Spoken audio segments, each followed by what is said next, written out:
黎明列车也属实是对龙头方的岛国选出来的。龙头方的岛国一本事实，第不个是在整个以前对当时对台湾的后殖民状态有加一个深刻的理解，其实系当多嘅争论、当多嘅论论。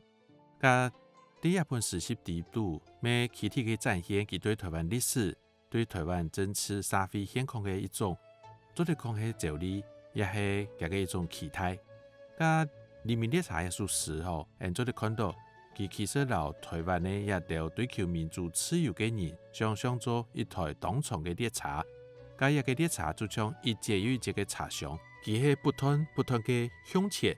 不斷接觸嘅。甲一個列車向前前進嘅時節，不斷嘅速度攻擊，佢可能會有子彈空，佢可能會本人變火。甲一個車廂地部嘅人感受到危險，感受到天作嘅放棄。不過到前面，雖然講一台列車係本人小縫嘅，無奈何聽到爭車場。不過前面一段記住寫，證明咗較強下抵抗嘅群眾太上正門，就還有下一台黎明列車模。加整個以前寫，媽媽逢當到堅固不變嘅澎湃波濤，加唔係到過人民內心湧出嘅鬥志係。下一台還較強又有力嘅黎明列車，在不遠嘅車站已經天天嘅啟通。故說對耶穌時地位向往自由嘅人，就像列車共樣，佢不斷嘅接觸，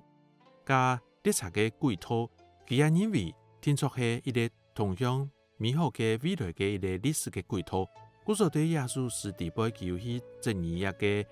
做乜嘅歷史軌道也變得會偏袒，加命運嘅時間差係信仰嘅批評等等嘅原因係。唔過歷史嘅軌道佢親密會同樣按其他嘅幾個方向。故說對黎明列車地位，咪代表整個以前對人民也對台灣嘅未來嘅一種期待。經過50年嘅寫作嘅過程，其實呢，我認真寫作，感覺這個係詩人，詩人嘅身份啊，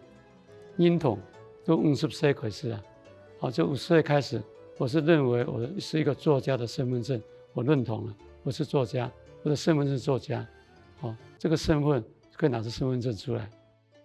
我說50歲以後都相當認真寫詩啊，當然也冇放棄社會工作，也冇放棄做醫生啦，社會工作也在做，社會運動也在做，然後政治運動也在做，然後醫生也在做，每天只有看一個晚上，也過長地位呢，最重要的問題就講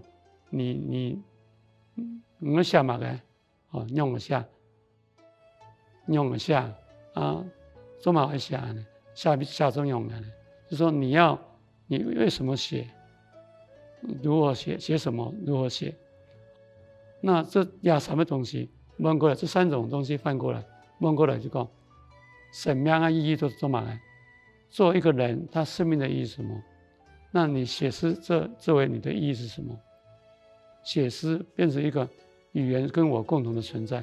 我就變成語言，語言會變成我的存在的一個代表，所以詩就是語言，它變成一種有血有肉的存在，這樣的，那代表我的聲音了，代表我的聲音，也代表我內心的很多東西，就是對人事物啦、萬物啦、對生命、對現在、過去、現在、未來的一個想象，也是對人類未來的一個想象，這些東西都是在內心裡面我想表達的東西。那這些東西我想是一直在寫下去。在現在我的心境就是說，寫比過後來個人很困難了，也寫得很好，有點困難，但是呢有重要我寫落去了，還是再寫下去，寫到不能寫為止，這樣寫到沒法度寫為止，這就是我的一直心裡面的一種對詩的一種它的意義，存在的意義是什麼？這樣。